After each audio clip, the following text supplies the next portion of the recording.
Singareni medical బోర్డులో 10 ఏళ్లుగా జరిగిన అక్రమాలపై సిఐడి ఉక్కుపాదం ఊపుతోంది. గత ప్రభుత్వ అండదండలతో సింగరేణి యూనియన్ నాయకులు కొందరు ఆరోగ్యంగా ఉన్న ఉద్యోగుల నుంచి డబ్బులు వసూలు చేసి అన్ఫిట్ సర్టిఫికేట్ ఇప్పించి వారి కుటుంబీకులకు ఉద్యోగాలు ఇప్పించినట్లు ఆరోపణలు వస్తున్నాయి. అలాంటి అక్రమార్కులను గుర్తించే పనిలో సిఐడి నిమగ్నమైంది. సింగరేణి బోర్డు చైర్మన్గా బలరాం నాయక్ ఎన్నికైనప్పటి నుంచి మెడికల్ బోర్డు అక్రమాలపై ఫోకస్ చేశారు. అక్రమాలకు పాల్పడిన వారిపై విచారణకు ఆదేశించారు.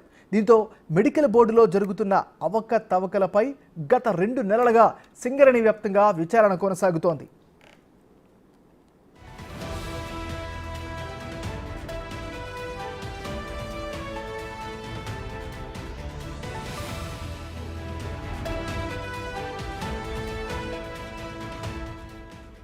వరంగల్ ఏరియాకు సంబంధించిన సిఐడి అధికారులు కొత్తగూడెం ప్రధాన ఆసుపత్రి ప్రధాన కార్యాలయంలో తనిఖీలు చేశారు. గతంలో అన్ఫిట్ అయిన వారి వివరాలను సేకరిస్తున్నారు. వారు ఏ కారణంతో అన్ఫిట్ అయ్యారు, పైరవీలు జరిగాయా, అన్ఫిట్ అయిన వారికి ఉన్న వ్యాధులు ఎలాంటివి అనే అంశాలపై విచారణ చేస్తున్నారు.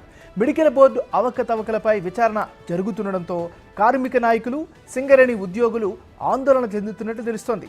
10 ఏళ్లుగా మెడికల్ బోర్డులో చక్రం తిప్పిన బీఆర్ఎస్ అనుబంధ సంఘం నేతల గుండెల్లో రైళ్లు పరిగెడుతున్నట్లు ప్రచారం జరుగుతోంది.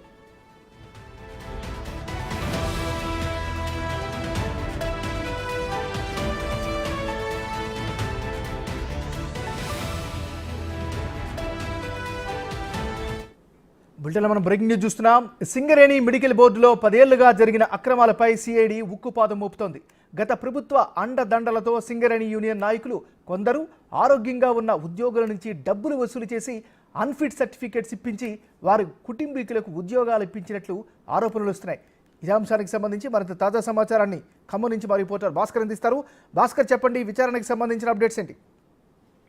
ఏమన్నారు? ఖమ్మం ఉమ్మడి జిల్లా వ్యాప్తంగా సింగరేణికి పుట్టినిల్లుగా ఉన్నటువంటి పలు ప్రాంతాలు, ఒక ఇల్లు కావచ్చు, మనుగూరు, అదేవిధంగా భద్రాచలం, మన సత్తుపల్లి, ఖమ్మం పరిసర ప్రాంతాల మొత్తం సింగరేణి కొన్ని గ్రామాలకు మొత్తం విస్తరించి ఉంది. దాంతో మొత్తానికి అయితే అనేక మంది జీవితాలకు వెలుగులు నింపుతుంది. అయితే ఈ నేపథ్యంలోనూ ఇప్పటికే 8 బృందాలుగా గత నెల రోజుల నుంచి కూడా ఖమ్మం జిల్లా వ్యాప్తంగా పాటుగా వివిధ ప్రాంతాలు ఉన్నటువంటి సింగరేణి సంస్థ ఎక్కడైతే విస్తరించిందో ఆ ప్రాంతం అంతా కూడా సిఐడి బృందాలు మొత్తం కూడా దర్యాప్తు చేపడుతుంది. మొత్తానికి మెడికల్ బోర్డులో జరిగిన అక్రమాలపై మొత్తానికైతే కూపింగ్ లాగుతుంది. మొత్తానికైతే తీగ డొంక గదిలిన నేపథ్యం ఉన్న విధంగా గత జనవరి వరకు కూడా సింగరేణి డైరెక్టర్ గా ఉన్నటువంటి బలరాం నాయక్ ఆయన చైర్మన్ అయిన తర్వాత సింగరేణి మెడికల్ బోర్డులో జరిగినటువంటి అక్రమాలపై మొత్తానికైతే కొరడా దులిపించేందుకు సిఐడి అధికారులు ఫిర్యాదు చేయడం, వాళ్ళు కూడా ఫిర్యాదు స్వీకరించడం, మొత్తానికైతే మాత్రం చకచక జరిగిపోతున్న నేపథ్యంలో మొత్తానికైతే గత ప్రభుత్వ హయాంలో బీఆర్ఎస్ పార్టీకి అనుబంధ సంఘంగా ఉన్నటువంటి సింగరేణి కార్మికులందరికీ ఎవరైతే వాళ్ళకు సంబంధించినటువంటి నేత అనుకూలంగా ఉన్నారో అంటే ఆరోగ్యకరంగా ఉన్న వాళ్ళు కూడా వాళ్ళ ఉద్యోగ విరమణ పొందేసి పిల్లగాళ్లకు, వాళ్ళ కుటుంబీకులకు, కుమారులకు